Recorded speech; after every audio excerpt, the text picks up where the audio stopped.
Hi there, Zam here for NerdTube. These are my thoughts and spoilers of the Peaky fucking Blinders, Season 6, Episode 6, Lock and Key. And this is the season finale. And it's a shame that, a show like this has to come to an end, but all good things do come to an end. And in a way, I'd rather a show knows that it's going to be ending than just not to be renewed, so to speak. In this episode, we do get Thomas tying up a lot of his loose ends, but it does begin initially with Lizzie Shelby wanting to leave Thomas. Obviously, she knows that Thomas is fucking around, especially with what she considers to be the enemy, and she wants nothing to do with Thomas anymore. Lizzie's arc during this whole fucking show, from start to finish, whenever she was introduced, season 2, season 3, even was it season 1, it's hard to even fucking remember now, but her arc has been fascinating, because she was somebody who was absolutely infatuated with Thomas. Didn't care just being, his fuck buddy and all of that. As long as she was around Thomas, she wanted Thomas so badly. But by the end, she didn't care anymore. His life is very toxic, and she knew that. Their daughter fucking died. He's too busy fucking gallivanting, trying to find some gypsy cure, when he should have been there at the hospital by his daughter's side. He's too busy, doing all these fucking gangsterisms and business deals, when he should be there by his daughter's side, by his wife's side, comforting her in her time of need. And she wants nothing to do with it anymore. And so to see somebody who was so crazy head over heels for Thomas, and now wants nothing to do with Thomas, so much so that she's willing to take Thomas's own son from his previous partner into her life because he wants nothing to do with Thomas either, is fucking fascinating. Thomas is close. The two people who Thomas should care about the most, his wife and his son, wants nothing to do with Thomas anymore, and they leave him, and that's that. They move on. And in a way, regarding how the show pans out and stuff like that, not having his wife and kid around to make things more difficult for Thomas was a good thing regarding the pacing of this particular show, so we didn't have any sort of ailment, so to speak, to put Thomas in a predicament. Anyways, during the course of this episode as well, we find Arthur Shelby finds out that Thomas is suffering from a tumor. He goes to Thomas's office. Said to him, "Look, I just broke into your drawers and stuff, and I saw the X-rays and all of that. I know that you're dying." And they have a real brotherly bondish moment. And somebody who is a brother, I'm a brother myself to my brother, and I know what it's like to have these sort of moments where you're bonding with your sibling, and there is fight but love there at the same time, and it's just so well acted out by both of these guys. Thomas is trying to be very professional and not be emotional, and just he wants to look ahead and deal with the problems at hand, whilst Arthur is very emotional. Obviously, he's a recovering alcoholic and drug addict and all of that. Well, he's not recovering from the alcohol, he's still drinking it, but apparently he's off the opium. But nevertheless, you can see that with his struggles with addiction and so on, he is also then struggling emotionally regarding what's happening with his brother. And these sort of things come to a head. Thomas and Arthur, Thomas is now, regardless of Thomas being the leader, Arthur's trying to be the big fucking brother here, and Thomas ain't having it. And they do scuffle a tiny bit, but they also hug it out at the same fucking time. It's a really good scene. I fucking love it, of love and anger, melded and meshed, loving thy brother and all of that sort of shit. Very, very good scene, very powerful. I loved it a lot. Prior to that scene, we see Duke being taken into the armory, the Shelby or the Peaky Blinders armory, and we see all these fucking guns and stuff like that. If I was an American guy now, I'd probably be wanking off to that fucking scene. But it was just basically to show, Duke that, look, when push comes to shove, you are a fucking Peaky Blinder, you are a fucking Shelby, and when it comes to defending this clan, defending our family, this is where you fucking come to get your weapons and blow the shit out of your enemy. And I did like that. We then later on cut to a scene at the Shelby bar, the Shelby distillery, so to speak, where Thomas is basically organizing everyone to do certain deeds. And those deeds are as follows. We have Isaiah basically having to dig up some holes around the around the Shelby estate, because there's lots of dead bodies. Eventually, he wants to get rid of the estate and turn it into affordable housing, something he planned as a politician. And obviously, regarding the fact that Thomas is going to meet Michael to organise the selling of the opium they have in the Liverpool docks, which is now currently on shipment to Canada. And apparently Arthur's going to be at the distillery as well, waiting for certain people. All of this information is relayed to Billy, by the way, because Billy's part, in this group. He's apparently part of this family, and he's been given sort of like it's a false pretense, so to speak, by Thomas. He already knows that Billy's the informant. How does he know this? Well, I'm not so sure, but he does know this, and that's why Thomas is such a hard man to kill. Finn is also there as well, but Finn is kind of kept in the dark, so to speak. And this is where I kind of have a problem with this episode. You see, Finn is a fucking Shelby. He's one of the brothers Shelby. Yes, he is the fucking youngest. Yes, he is a little bit naive as well, but he's still a fucking Shelby. After Arthur and Ada, he's the next person in charge. I mean, obviously Thomas being the top. So he's like fourth in charge, theoretically. And this is how they fucking treat him. If Thomas and Arthur thought that Billy was an informant, then they needed to fucking let Finn know. They shouldn't have their little brother's judgment clouded if they, because the scenario that Finn was in later kind of clouded his judgment. In a way, it was kind of stupid that Finn kind of took the side of Billy, even though he was told that this guy's an informant and he's a rat and all of that sort of stuff. But in my opinion, Finn should have been put in the loop a lot earlier. He's one of their fucking... He's a fucking Shelby brother. He's one of the top Shelby guys. Don't keep your fucking youngest brother in the dark. But maybe this was a test. Who knows? I mean, Thomas Shelby did tell Finn to start drinking alcohol when he fucking wants to drink alcohol, not because his wife tells him to drink after 6. He reminded him, you're a fucking Shelby, and he showed him his watch and shit like that. He says Shelby on the watch. If you've seen the episode scene, you know what the fuck I'm talking about. But these are all kind of reminders. Maybe this reminder was in a way to set him up for the test of, killing Billy, even though Billy and Finn were quite close. And we saw that in the previous seasons. Not much in this particular season. But when it came to the crunch of Finn having to kill Billy, Finn failed. He was given a gun by Duke, and Isaiah and Duke are the ones holding Billy down. And Finn had to kill Duke, but instead of doing that, he decided to shoot Isaiah and Duke. Duke being his nephew, Duke being Thomas's fucking son.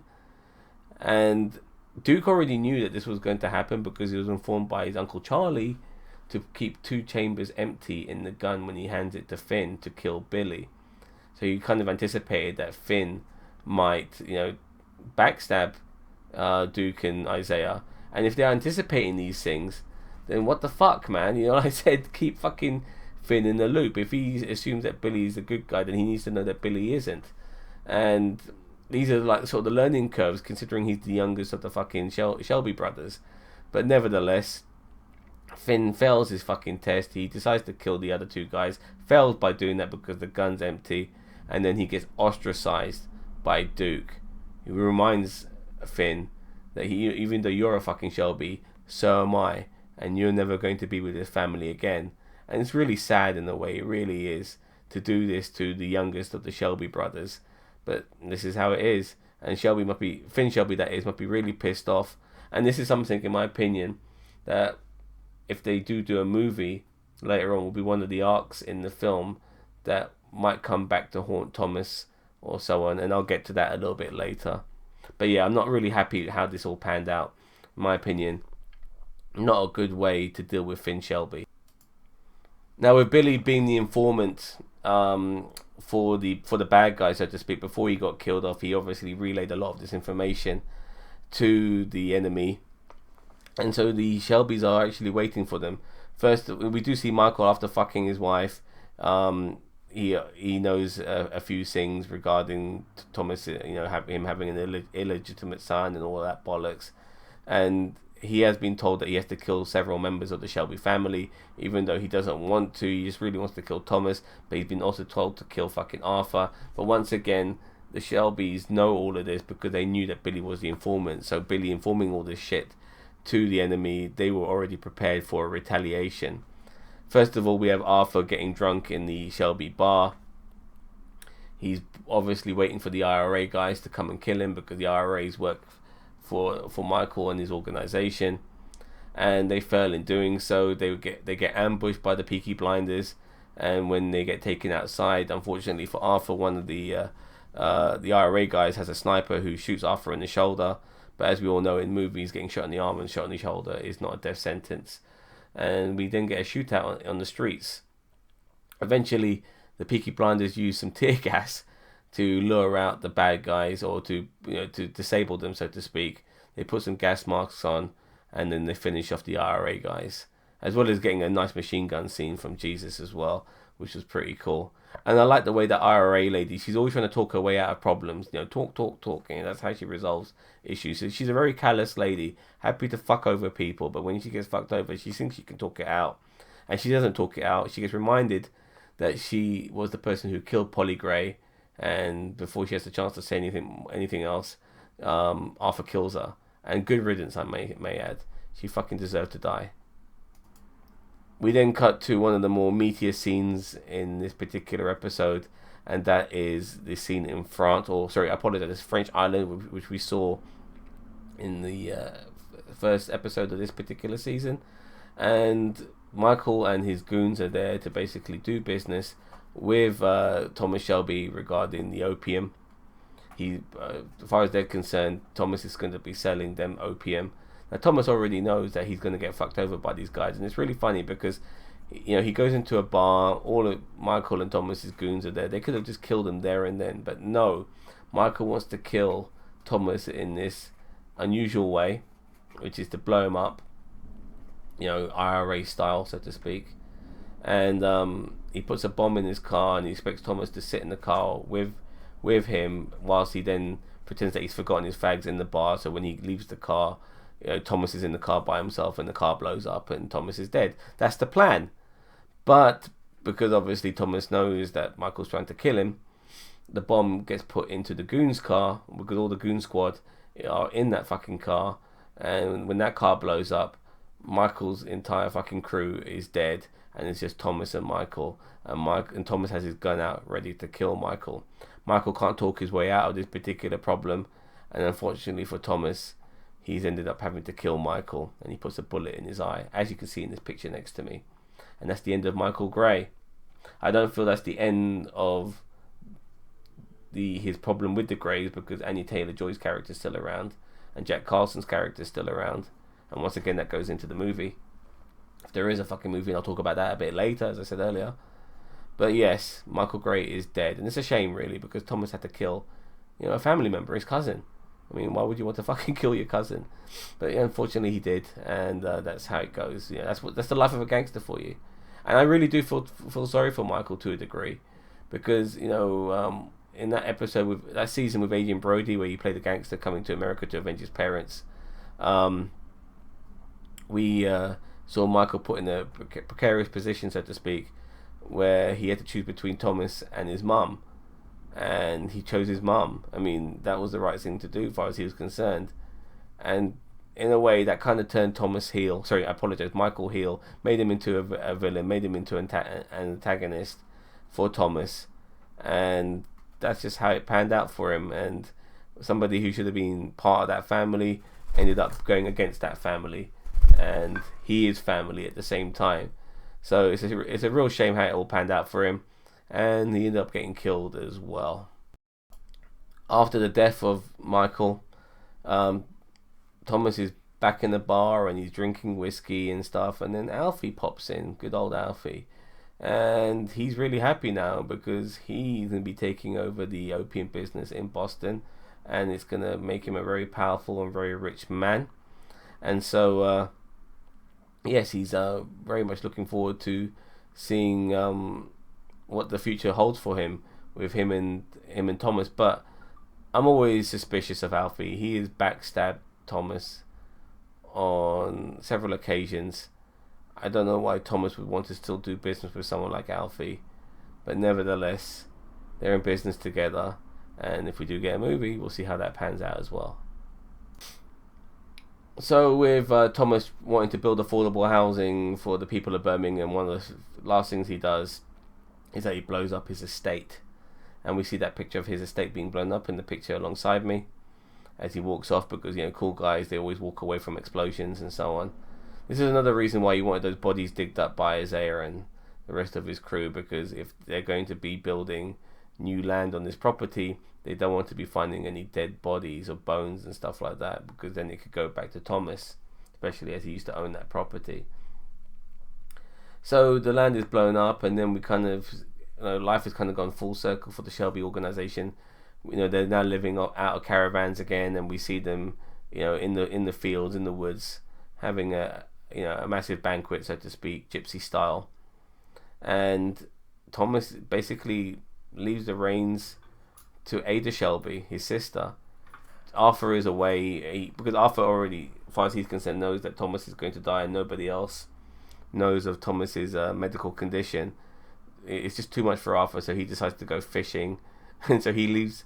He's not at the dining table scene, but Ada's there, and Thomas decides to make Ada the person in charge, so to speak. But he's going to disappear, you know, because he wants to die now, and it's a really sad moment. Obviously, Finn's out the picture.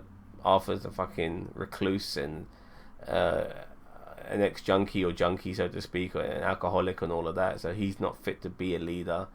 It's only Ada, really. And he leaves the reins for her, and then he says he's going to walk off, and he leaves.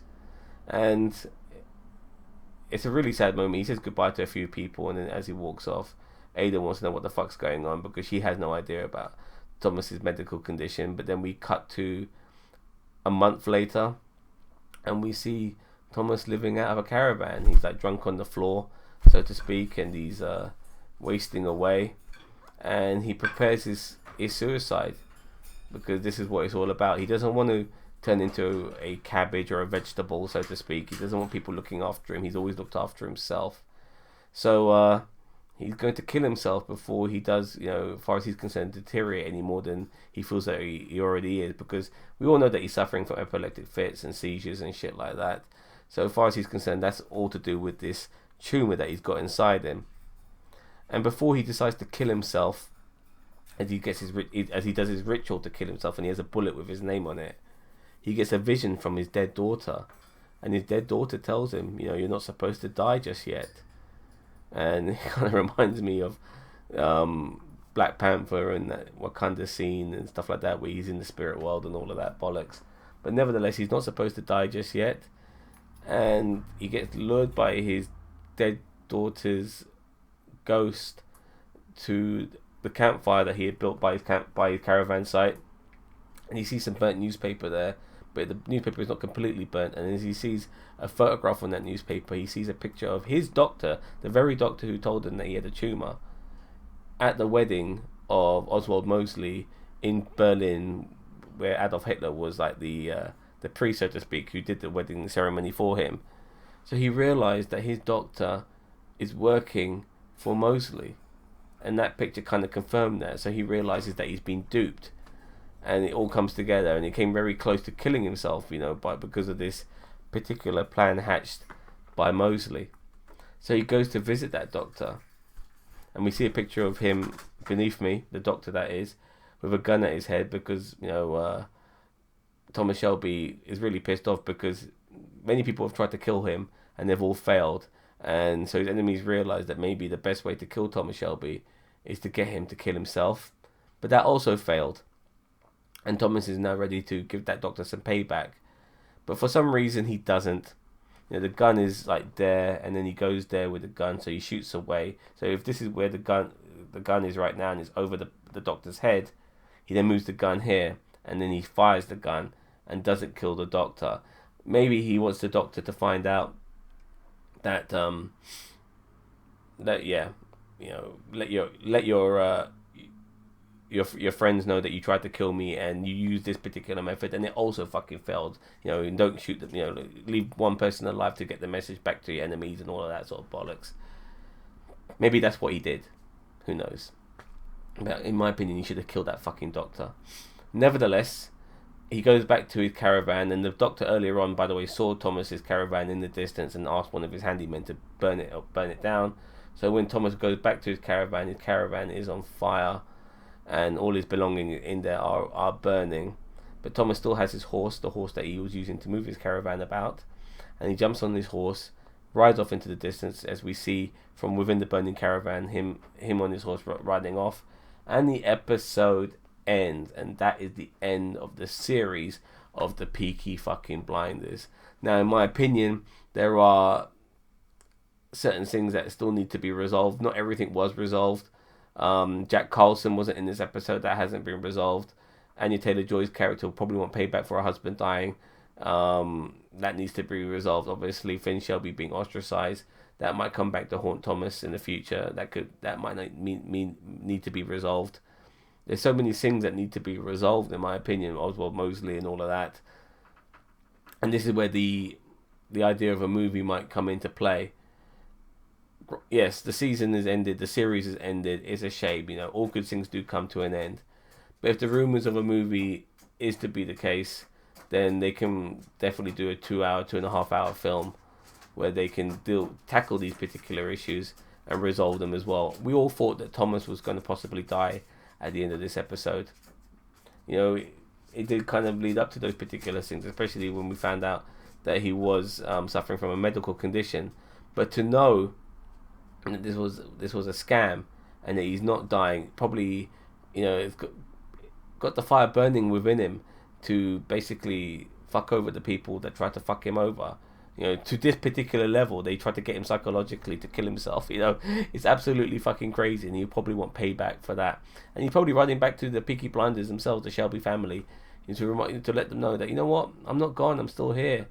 And we'll see how that pans out, especially a month after not having Shelby in that family. Who knows what the fuck's happened? I mean, Shelby, you know, he's been living as a recluse. He has no idea what's happening with his family for the last month.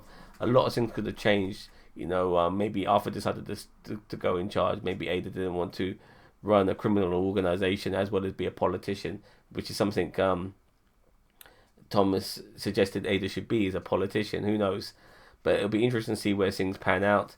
And yeah, let this fucking movie happen. And if they do make a movie, don't make it something that needs to come out on the big screen. Make it a film that comes out on the BBC so people at home can watch it.